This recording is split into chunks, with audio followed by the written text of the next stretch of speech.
Hello, hello, j'espère que vous allez bien.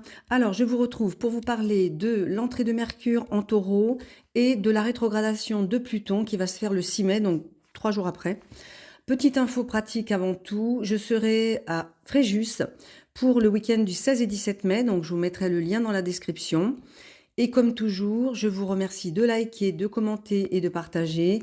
Et n'hésitez pas à vous désabonner pour vous réabonner, tout ça pour déjouer les algorithmes de YouTube.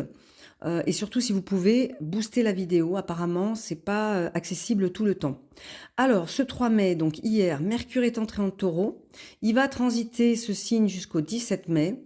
Il va rejoindre son domicile en Gémeaux le lendemain de la nouvelle lune en Taureau, donc du 16 mai. Mercure qui a été en conjonction avec Chiron, donc lors de cette pleine lune du Vésac, ce qui a pu générer des prises de conscience imprévues, une guérison. Alors je vous remettrai le lien parce que lors de cette pleine lune, nous avions des astéroïdes conjoints à Mars, à Jupiter également, et aujourd'hui, dans la carte de la rétrogradation de Pluton, ils sont à des degrés beaucoup plus exacts. Donc, ils vont jouer beaucoup pour les mois à venir. Donc, après le passage en bélier, Mercure en bélier, donc a impulsé des idées, des initiations. Là, il change complètement de rythme. En fait, sa pensée est beaucoup plus lente. Il a besoin de vérifier ce qui est tangible, ce qui est durable. Enfin, il a besoin de parler pour créer du durable, en fait. Mercure en Taureau va donc construire dans le temps de manière patiente, concrète. Et c'est vrai que en bélier, on était dans l'initiation, dans le ressenti fort, mais parfois sans recul. Et là, en taureau, il s'agit d'assimiler, d'ancrer et de donner consistance à ce qui a émergé. Donc le mental va ralentir, il va devenir plus pragmatique. Mais par contre, on va être attaché à nos repères. Et la question, c'est comment concrétiser ce pour lequel on croit, ce à quoi on croit. Et en entrant en taureau, il se met au carré de Pluton en Verseau. Et là, c'est précisément le principal défi qui va durer beaucoup plus d'une semaine, je crois, ce carré entre Mercure en Taureau et Pluton en Verseau. Et ce travail de carré entre les deux planètes, c'est beaucoup plus profond que ce qu'on pense parce que le 6 mai, Mercure est conjoint à l'astéroïde DNA. Et là, on ne parle pas seulement d'un ajustement mental superficiel, c'est vraiment une véritable reprogrammation. DNA, c'est un astéroïde, donc le nuage de sens, extrait des livres de Héliastro, mémoire génétique, stockage d'informations, hérédité. Donc DNA, c'est le lieu de stockage mémoriel. Ça comprend même la mémoire reptilienne, la mémoire atlante et autres, jusqu'à ce jour. C'est comme une sorte d'espace akashique individuel. Donc, DNA renvoie à la mémoire cellulaire, à ce qui est inscrit profondément en nous, bien au-delà du mental conscient. Et les schémas de pensée qui remontent ne sont pas forcément récents. Ils peuvent être très anciens, souvent hérités, parfois transgénérationnels. Donc, conjoint à Mercure, là, on va mettre des mots de la conscience sur des structures invisibles qui conditionnent notre manière de voir le monde. Donc ce carré, il vient cristalliser cette dynamique, il va créer une tension intérieure entre tout ce qui est stabilité mentale propre au taureau et qui va se heurter à une force de transformation radicale qui va venir fissurer toutes les certitudes. Donc là, le défi pour ce Mercure en taureau, c'est de se remettre en question sur ce qu'il pensait, stable dans sa tête, individuellement, certaines vérités inconfortables, des remises en question sur ces vérités, sur des réalités qu'on aurait préféré ne pas regarder en face. Donc en fait, avec Pluton, les pensées vont devenir envahissantes, parfois obsessionnelles. Il peut y avoir une difficulté à lâcher prise, un besoin de comprendre, de contrôler, de maîtriser un petit peu ce qui est en train de se transformer. Mais avec Pluton, comme vous le savez, c'est lui le patron, donc pas de négociation possible. Lui va mettre en lumière ce qui est caché dans nos systèmes de pensée, toutes les croyances inconscientes, les loyautés invisibles et tous ces mécanismes un petit peu hérités, ces conditionnements familiaux aussi. Et donc ce processus qui va être quand même assez inconfortable parce que au niveau intérieur, ça va bouger.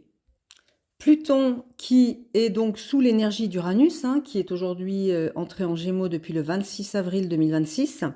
Pluton qui va rester en Verseau jusqu'en 2044. Il y a un dialogue harmonieux entre Pluton et Uranus. N'oublions pas que Uranus est le maître moderne du Verseau, mais que le premier, donc c'est Saturne. Saturne est en Bélier en ce moment pour ce tout nouveau cycle. Et quand même, Uranus qui gouverne Pluton, Uranus, l'octave supérieure de Mercure, qui s'appuie sur son intellect et son mental pour transcender la personnalité, pour nous permettre de vivre notre originalité et de nous révéler à nous-mêmes. Donc ce Pluton est stationnaire rétrograde sur le 5e degré 31 ce 6 mai et il va rester en rétrogradation jusqu'au 16 octobre. Là, il va reprendre sa marche directe sur le 3e degré 04 du Verseau et la boucle est bouclée. C'est-à-dire que là, on aura une période de 5 mois d'introspection pour chacun de nous, dans là où les maisons occupées par ce signe du Verseau, qui s'étale sur ces degrés-là. Donc cette période, elle a commencé le 12 janvier et la fin de la boucle, ça sera début février. Donc vous voyez qu'on a quand même pas mal de temps où on va pouvoir transformer, aller dans les profondeurs. Parce que là, c'est la mise en mouvement d'une purge qui a été initiée par la pleine lune en Scorpion. C'est pour ça que je vous invite à réécouter, puisqu'on a quand même pas mal de... C'est comme un révélateur, en fait. Il y a une ouverture de conscience avec cette pleine lune. Et maintenant, on entre dans la phase du travail, en fait. Du travail, ce que la pleine lune a fait remonter. Pluton, rétrograde, vient nous demander de traiter, de transmuter. Parce que Pluton, c'est sur plusieurs étapes, en fait. On va dire qu'il y a plusieurs passages sur les mêmes degrés. Donc, le premier qui va révéler la problématique, le second qui va nous confronter à des résistances, et la troisième qui va être plus de l'intégration. Donc, Pluton va repasser plusieurs fois sur une même zone, il va insister, creuser, revenant encore et encore sur les mêmes thématiques. Donc, toujours pareil, dans votre thème, ça dépendra de votre maison qui est en Verseau. En tout cas, on n'est pas juste face à un simple transit rétrograde, on est face à une mise à l'épreuve de nos structures intérieures profondes. Voilà, donc c'est une réorientation en fait, c'est une phase de maturation intérieure, de réorientation. Et pour celles et ceux qui ont un Pluton rétrograde en natal, la résonance, elle peut être encore plus forte, comme un écho familier qui va se réactiver. Donc c'est vrai qu'elle va agir comme un point de rendez-vous avec nous-mêmes. Elle va remettre en circulation des dynamiques anciennes, des mémoires, des schémas qui doivent être compris, intégrés ou définitivement libérés. Alors ça va être une phase très inconfortable, puisque l'énergie plutonienne, elle n'est pas dirigée vers l'extérieur, mais vers l'intérieur. Et comme l'exprimait très justement Carl Jung, tout ce qui ne vient pas à la conscience revient sous forme de destin. C'est-à-dire que si, pour certaines personnes, on ne traite pas ce que Pluton nous demande, parce que c'est lui le boss et c'est lui qui décide quand et comment, lorsque Pluton va revenir en marche directe, ce que nous n'aurons pas compris sera beaucoup plus difficile à vivre et ce seront des événements extérieurs qui viendront nous libérer, nous réveiller, enfin les deux. Avec Pluton, l'idée, c'est toujours de reprendre le pouvoir intérieur. Et Pluton ne négocie pas, il exige de lâcher ce qui doit évoluer. C'est-à-dire que lui, il va éradiquer l'ego. C'est un peu réducteur ce que je vais dire, mais en tout cas, il y a des fonctionnements qui vont être à remettre en question, des certitudes, des conditionnements, des schémas qui ne correspondent plus aujourd'hui. Et ce processus de rétrogradation de Pluton ne peut pas être contourné parce que, alors déjà pas contourné ni par le mental, ni par des stratégies d'évitement, que ce soit une spiritualité de surface ou il demande une confrontation honnête avec l'ombre. Et il s'agit d'accepter une forme de dépouillement intérieur. Pluton, ici, il demande qu'on sacrifie quelque chose pour permettre une émergence autre. Et là, nous sommes aidés parce que nous avons ce Jupiter en Cancer qui est conjoint à Circé, donc j'en ai parlé lors de la pleine lune, qui vient éclairer une autre dimension. C'est-à-dire que Circé, ça nous parle d'influence invisible, d'attachement, de mécanismes comme un poison subtil en fait. Et on avait aussi Mars en Bélier conjoint à Perséphone, qui apporte qui tranche. Perséphone, elle incarne le cycle de descente et de renaissance. Donc, c'est vraiment cette conjonction à Mars qui va agir comme un déclencheur, qui va pousser à couper, à se détacher, à sortir d'un cycle, même si ça implique une forme de perte ou d'inconfort. Et là, le 6 mai, on a ce carré exact, Mars-Perséphone, Jupiter-Circé, qui met en évidence une tension très claire. C'est soit on dépasse ce schéma toxique connu et on accepte de traverser une transformation profonde, ou alors on reste dans nos blessures, en fait, dans nos ombres. Donc c'est vraiment un passage incontournable.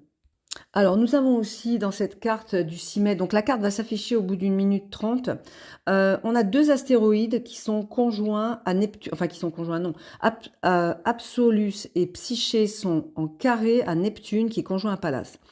Donc, Asbolus, oui, je sais pas comment j'ai dit Absolus. Asbolus, c'est un astéroïde, donc c'est un centaure, en fait, un devin qui lisait les augures dans le vol des oiseaux. Il est en lien étroit avec les niches sombres de l'occulte, la divination, et surtout lorsqu'il est affligé, il renvoie des sentiments de lourdeur, celui d'être éclipsé. Donc c'est un astéroïde qui établit un pont entre Jupiter et Neptune, donc il représente un champ d'épreuve pour accélérer la réunification de l'âme par une descente dans les ombres jungiennes, donc vers une découverte du soi. Psyché, elle représente l'âme, la réceptivité psychique, le sentiment du lien à l'autre, l'identité. Elle est souvent dépeinte comme une jeune fille papillon. Psyché, c'était une mortelle en quête de réunification avec son amant Eros. Et donc, elle transforme avec succès sa nature terrestre en nature divine, de sorte qu'elle puisse devenir la fiancée céleste d'Eros, le dieu de l'amour. Et lorsqu'ils furent réunis, leur amour en est venu à symboliser l'union des âmes sœurs. Bon, là, on va parler de carré quand même, hein. Neptune, Pallas, carré à Psyché. Et Asbolus, c'est quand même, ça vient ouvrir une dimension profondément initiatique et intérieure, c'est-à-dire que beaucoup plus exigeante qu'il n'y paraît. C'est-à-dire que dans la symbolique, on a un révélateur par l'épreuve, et là, il va y avoir, comment dire, des expériences. C'est un pont qui va nous imposer des expériences, des situations, des épreuves qui vont nous montrer que là où nous sommes, nous ne sommes pas alignés, et, alors qu'on croyait l'être. Il y a quelque chose au fond de nous qui sonne faux. Donc voilà, donc c'est vrai que avec cette tension avec Neptune, il y a quand même une difficulté à distinguer ce qui est, comment dirais-je, ce qui est de l'âme, qui relève de l'âme, et ce qui relève de la réalité en fait.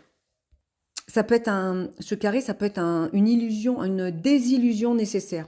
C'est-à-dire que les idéaux, les projections, les rêves qu'on portait, peut-être confrontés à la réalité, là, il va falloir se poser la question, est-ce qu'on est réellement aligné avec ce que notre âme est venue expérimenter? Est-ce qu'elle nous demande? C'est surtout, qu'est-ce qu'elle nous demande? Est-ce qu'on suit ce qu'elle nous demande? Parce que là, je pense que ça va forcer en fait des prises de conscience qui vont nous amener au fait on ne peut plus tricher avec nous-mêmes. Voilà, et les illusions vont tomber non pas parce qu'elles étaient fausses, mais parce qu'elles n'étaient pas alignées. Du coup, Neptune là va agir comme un révélateur brutal, mais juste, hein, il va dissoudre les faux alignements pour permettre un réalignement beaucoup plus authentique. Donc, ce que la dernière pleine lune en Scorpion a révélé, ce qui était inconscient, va du coup, avec l'introspection pendant ces mois à venir, devient conscient. Et ce qui est vu peut être transmuté. Donc c'est une traversée en profondeur. Pluton, c'est l'arbitre de la transformation. Mars et Perséphone, ce sont les exécutants. Mercure, DNA, les outils de reprogrammation. Circé va révéler les poisons. Et donc, on a aussi la lune noire, mais j'ai pas eu le temps de parler de tout parce que je voulais pas faire trop long. La lune noire, elle est conjointe à l'astéroïde Union et elle va aussi agir sur le plan des croyances parce qu'elle va nous questionner sur ce que nous avons toujours considéré comme vrai et va mettre en crise nos idéaux et notre vision du monde et notre système de pensée. Voilà, et au bout de cette traversée en profondeur, il y a normalement une version beaucoup plus alignée, plus lucide, plus libre de nous-mêmes. Tout ça, ça va restructurer en profondeur notre socle émotionnel. Et nous avons un beau trigone de Mercure en Taureau qui est en maison 8 et qui va nous aider à mettre de la conscience sur les mécanismes, à comprendre nos schémas, à les transformer de manière concrète. Le trigone nœud sud en Vierge qui montre qu'on a déjà les outils d'analyse et de compréhension. Hein. Et voilà, pour bâtir un équilibre intérieur beaucoup plus solide, aligné avec qui nous sommes. Alors, je vous laisserai les liens dans la description de tout ce dont je vous ai parlé. Je vous souhaite une très belle soirée. Prenez bien soin de vous. À très bientôt. Au revoir.